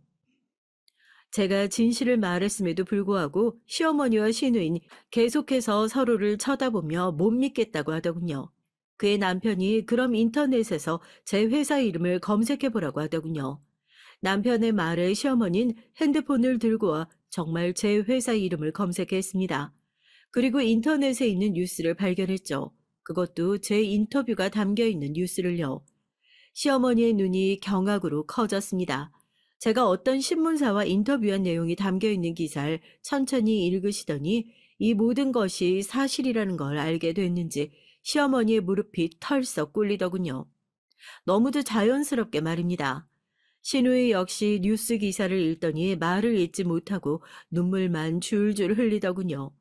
전 그 두 사람을 보며 악마의 눈물이 저런 것이겠거니 생각했습니다. 아, 저기, 아가야, 내가 오해를 한 것 같은데. 오해할 거 없어요. 풀 것도 없고요. 전 말씀드린 대로 다신 시댁과 연 이어갈 생각 없고 어머님과도 영원히 안 볼 생각이에요. 어머님 손주도 앞으로 보실 일 없을 겁니다. 아가씨도 마찬가지고요. 시어머니와 시누인 제가 나갈 때까지 멍하게 저를 쳐다만 보고 있었어요. 동서는 나중에 저에게 전화해 무슨 일이 있었냐며 조심스레 묻더라고요. 전 시댁에서 겪었던 일을 동서에게 소상히 말해줬습니다. 서방님은 좋은 분이나 시댁은 이런 곳이니 동서도 알고 있어야 할 것 같아서요. 후에 시어머니와 시누인 싹싹 빌러 저를 찾아왔습니다. 남편에게 들어 저희 회사 주소까지 알아 찾아왔더라고요. 하지만 이미 모든 얘기를 들은 친정 부모님은 냉정하셨죠. 여기 사돈 오실 곳은 아닌 것 같은데요. 나가세요. 저, 제가 잘못한 게 많아 왔습니다. 지은 죄가 많아서 우리 며느리에게 꼭 사과를 하고 싶어서요. 저는 그저 우리 며느리가 절 용서해 줬으면 좋겠다 싶은데 얘 마음이 도통 안 풀려서 저도 마음이 안 좋네요. 그럼 진즉 잘 하셨어야죠. 지금에 와서 이러면 뭐합니까? 저희 딸은 지금 이혼까지 생각하고 있습니다. 그러니 나가세요. 이제 아무 사이도 아닌데 왜 여기 와서 영업 방해를 하세요? 경비원님, 이분 모시고 나가주세요. 저희 엄마는 이미 화가 많이 나서 경비원을 불렀어요. 경비원이 시어머니를 쫓아내려 했지만 시어머니는 교양이고 뭐고 잊어버리셨는지 끝까지 건물 앞에 버티고 계셨습니다. 왜 그토록 버틴겼는지 나중에 이유를 알고 보니 시어머니께서 시누이와 한창 사치 쇼핑이며 여행이며 하느라 돈을 많이 탕진하셨더라고요. 그래서 의사동서가 들어온다고 했을 때 한몫 땡길 수 있을 것 같아 기뻐했던 것이었고요. 그 사실까지 미처 몰랐던 서방님은 큰 충격을 받아 동서와 결혼은 진행하되 시댁과는 연을 끊겠다고 하셨습니다. 시어머니는 동시에 두 자식을 잃게 생겼으니 난리가 나셨고요. 서방님이 자취하는 집 앞까지 찾아가면서 울며 불며 엄동설안에 빌고 난리가 났답니다. 근데 동서가 굉장히 단호했나 봐요. 동서는 제게 시어머니에 관련된 얘기들을 듣곤 시댁과 연 끊는 게 아니면 결혼하고 싶지 않다고 못을 박았다나 봐요. 서방님도 이미 시댁에 질린 만큼 질린지라 동서 의견을 따르겠다고 했고요. 저도 이 사건으로 깨달은 게 많았던지라 남편에게 앞으로 우린 우리대로 살면서 한 가지 약속을 하자고 했습니다. 여보, 난 앞으로 당신과 우리 아들 키우면서 절대 시어머니나 시누이에겐 연락하지 않을 거야. 돈 없다고 머리에 든 거 없다고 무시하는 사람들과는 다시는 섞이고 싶지 않아. 당신이 그거 약속해주지 않으면 난 당신과 갈라서는 게 나아. 그러자 남편은 약속해주겠다며 저와 합의를 했어요. 현재 전 아들을 잘 키우며 초보맘으로 고군분투하고 있습니다. 회사 역시 승승장구하고 있고요. 저와 저희 부모님이 열심히 하신 만큼 앞으로 제 삶이 남은 날까지 계속 성공하는 회사로 키우고 싶답니다. 저의 남은 삶 응원해 주시면 감사하겠어요.